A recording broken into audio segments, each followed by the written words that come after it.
தண்ணி ஏன் குடிக்கணும்? நம்மளோட நோய் எதிர்ப்பாற்றலும் திரவம் உட்கொள்றதுக்கும் முக்கிய தொடர்பு இருக்கு. நம்ம உடல்ல 70% நீர் தான் இருக்கு. உடல் இயக்கத்துக்கு, ஊட்டச்சத்து கொண்டு வர்றதுக்கு, நம்ம உடல்ல இருந்து கழிவு நீர் வெளியேறதுக்கு தண்ணி ரொம்ப அவசியம்.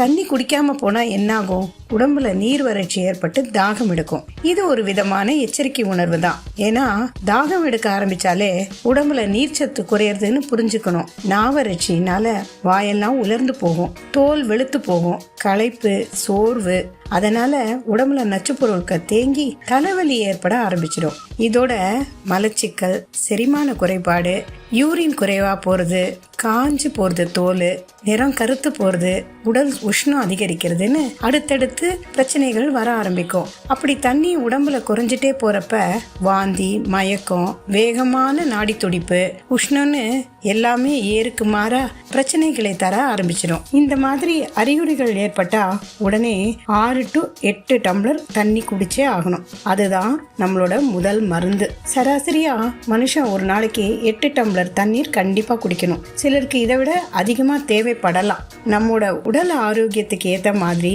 நீரின் தேவையும் மாறுபடும். எடையை குறைக்க முயற்சிக்கிறீங்களா? நிறைய தண்ணி குடிங்க. தண்ணி குடிக்க பிடிக்கலையா? அரை மூடி எலுமிச்சம் சாரோட சர்க்கரை கலந்து குடிக்கலாம். பாதி தண்ணீர் பாதி பழச்சாறு சேர்த்து ஜூஸாவும் அருந்தலாம். எனக்கு எப்போதுமே தாகமே எடுக்கல அப்படின்னு சொல்றீங்களா? ஒரு சார்ட் போட்டுக்கோங்க. அதாவது மாத்திரையை எப்படி நம்ம வேளைக்கு சாப்பிட்றோமோ அது மாதிரி தண்ணிக்கு குறிப்பிட்ட நேரத்தை குறிச்சு வச்சு அந்தந்த நேரத்துக்கு ஏற்ப குடிச்சிட்டு வந்தா உடம்புல தண்ணி சேரும். தண்ணி குடிக்க கூட நேரம் இல்லைன்னு சொல்றீங்களா? பாட்டில்ல தண்ணியை ஊற்றி பேக்ல வச்சுக்கோங்க. தாகம் எடுக்கிறப்ப கடைக்கு போய் சோடா வாங்கி குடிக்கிறது உண்டு. இது நல்லது இல்லை. எலும்புகளெல்லாம் மெலிய வச்சிருமா. கால்சியம், மினரல் இழப்புலாம் ஏற்படும். அதனால சோடா குடிக்கிறத தவிர்த்துருங்க.